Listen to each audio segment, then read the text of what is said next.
खोर्धा बनखंड टांगी रेंज अंतर्गत गिरिंडा गाँव में एक परित्यक्त कूअरे पड़ी विराट अजगर। 2 दिन है कूଅ भितर पड़ी रही अजगर साप कूअरु बाहर करुछि संघर्ष। प्रसारण पर घटनास्थल में भुवनेश्वर स्नेक हेल्पलाइन सदस्य शुभेन्दु मल्लिक और टीम पहुंची साप उद्धार कार्य आरंभ करथिले, किंतु संध्या होई जिबारु जंगल मध्यरु थिबा कूअरु साप उद्धार होई पारलानी। आज उद्धार कार्य आरंभ हेबो। कूअरे पानी अधिका थिबारु स्थानीय अग्निशम बाहिनी को सहाय्य पई अनुरोध करिसेंती। खाद्य लोभरे जंगल बाहर को अजगर पळाई आसिथिबा नै अनुमान करा जाउछि। अजगर लंब प्राय 40 फुट हेबो। प्रसारण पर घटनास्थल में भुवनेश्वर स्नेक हेल्पलाइन सदस्य शुभेन्दु मल्लिक और टीम पहुंची साप उद्धार कार्य आरंभ करथिले, किंतु संध्या होई जिबारु जंगल मध्यरु थिबा कूअरु साप उद्धार होई पारलानी। आज उद्धार कार्य आरंभ हेबो। कूअरे पानी अधिका थिबारु स्थानीय अग्निशम बाहिनी को सहाय्य पई अनुरोध करिसेंती। खाद्य लोभरे जंगल बाहर को अजगर पळाई आसिथिबा नै अनुमान करा जाउछि। अजगर लंब प्राय 40 फुट हेबो।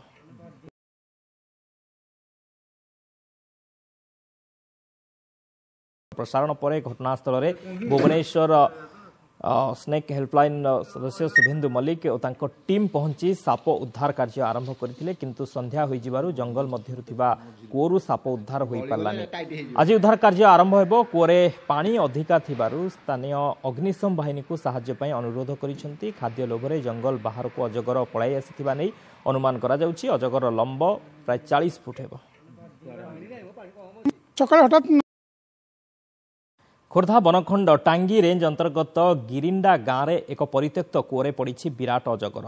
2 दिन है कूଅ भितर पड़ी रही अजगर साप कूअरु बाहर करुछि संघर्ष। प्रसारण पर घटनास्थल में भुवनेश्वर स्नेक हेल्पलाइन सदस्य शुभेन्दु मल्लिक और टीम पहुंची साप उद्धार कार्य आरंभ करथिले, किंतु संध्या होई जिबारु जंगल मध्यरु थिबा कूअरु साप उद्धार होई पारलानी। आज उद्धार कार्य आरंभ हेबो। कूअरे पानी अधिका थिबारु स्थानीय अग्निशम बाहिनी को सहाय्य पई अनुरोध करिसेंती। खाद्य लोभरे जंगल बाहर को अजगर पळाई आसिथिबा नै अनुमान करा जाउछि। अजगर लंब प्राय 40 फुट हेबो। खोर्धा बनखंड टांगी रेंज अंतर्गत गिरिंडा गाँव में एक परित्यक्त कूअरे पड़ी विराट अजगर। 2 दिन है कूଅ भितर पड़ी रही अजगर साप कूअरु बाहर करुछि संघर्ष। प्रसारण पर घटनास्थल में भुवनेश्वर स्नेक हेल्पलाइन सदस्य शुभेन्दु मल्लिक और टीम पहुंची साप उद्धार कार्य आरंभ करथिले, किंतु संध्या होई जिबारु जंगल मध्यरु थिबा कूअरु साप उद्धार होई पारलानी। आज उद्धार कार्य आरंभ हेबो। कूअरे पानी अधिका थिबारु स्थानीय अग्निशम बाहिनी को सहाय्य पई अनुरोध करिसेंती। खाद्य लोभरे जंगल बाहर को अजगर पळाई आसिथिबा नै अनुमान करा जाउछि। अजगर लंब प्राय 40 फुट हेबो। खोर्धा बनखंड टांगी रेंज अंतर्गत गिरिंडा गाँव में एक परित्यक्त कूअरे पड़ी विराट अजगर। 2 दिन है कूଅ भितर पड़ी रही अजगर साप कूअरु बाहर करुछि संघर्ष। प्रसारण पर घटनास्थल में भुवनेश्वर स्नेक हेल्पलाइन सदस्य शुभेन्दु मल्लिक और टीम पहुंची साप उद्धार कार्य आरंभ करथिले, किंतु संध्या होई जिबारु जंगल मध्यरु थिबा कूअरु साप उद्धार होई पारलानी। आज उद्धार कार्य आरंभ हेबो। कूअरे पानी अधिका थिबारु स्थानीय प्रकृत में आम गणमाध्यम भी टेलीविजन पर्दार जानलु जे गोटे अजगर सापटे पड़े खोर्धार को जगार। तो मुझे एसएफ सार संगे कथा कलापर से जगार आड्रेसटा कहले आम आसिक फरेस्ट स्टाफ मान सागर आसिक पहुँचला बेलू प्रकृत अंधार कमिगला। लाइट जेहेतु कूଅ भितर एत आलोकित नुहे।